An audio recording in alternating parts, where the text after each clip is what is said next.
কামবোৰ ৰৈ যায়, গতিকে মই এৰিব পৰা নাছিলোঁ। যেতিয়া শুনিছোঁ আপোনালোকৰ এই ডিব্ৰুগড়ৰ কথা, সেইখিনি সময়ত লগে লগে মই যি পাৰিছোঁ সেয়া আপোনালোকেই দিয়া মোক মই আপোনালোকলৈ ঘটাই দিছোঁ, যিখিনি পাৰিছোঁ সামৰ্থ্য অনুযায়ী। আৰু বাকী সেই কেৱল নিজে অহা নাছিল, এই গ্ৰাউণ্ডত যিখিনি মানুহে কাম কৰিছে, যিখিনি মানুহে প্ৰকৃততে বোকা গছকি হৈছে, তেওঁলোকৰ ওচৰত মই কৃতজ্ঞতা জ্ঞাপন কৰিছোঁ যে মোৰ যিখিনি সন্মান আপোনালোকলৈ আগবঢ়াইছিলোঁ সেইখিনিয়ে তেওঁলোকে আপোনালোকৰ হাতত তুলি দিছিলে। আৰু আপোনালোক ভালে কুশলে থাকক। আৰু এই এতিয়া প্ৰত্যেকটা কথা অলপমান আমি ইতিবাচক চিন্তা চৰ্চাৰে আগ নাবাঢ়িলেও নহৈছে পৃথিৱী।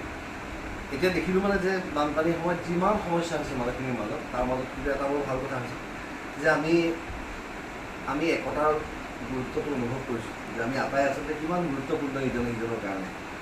সেই কথাটোৰ কাৰণে হয়তো প্ৰকৃতিয়ে আজি আমাক এই দুৰ্যোগটো দিছে, যে আমি মাজতে ক'ৰবাত অলপমান আমি ব্যক্তিগতভাৱে সোমাই গৈছিলোঁ।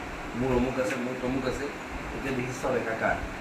গতিকে তাৰ এই বেয়াৰ মাজতো ভাল আছে। আমি এইখিনিকে চাই আগলৈ আৰু চিন্তা চৰ্চা কৰি আগবাঢ়ি আপোনালোকলৈ আৰু কি কৰিব পাৰোঁ আমি আটাই একগোট হৈ আমি নিশ্চয় কৰিব। এইবাৰ কেৱল মই মাত দিবলৈ আহিছোঁ আপোনালোকক যে মই অহা নাছিলোঁ খবৰ ল'বলৈ।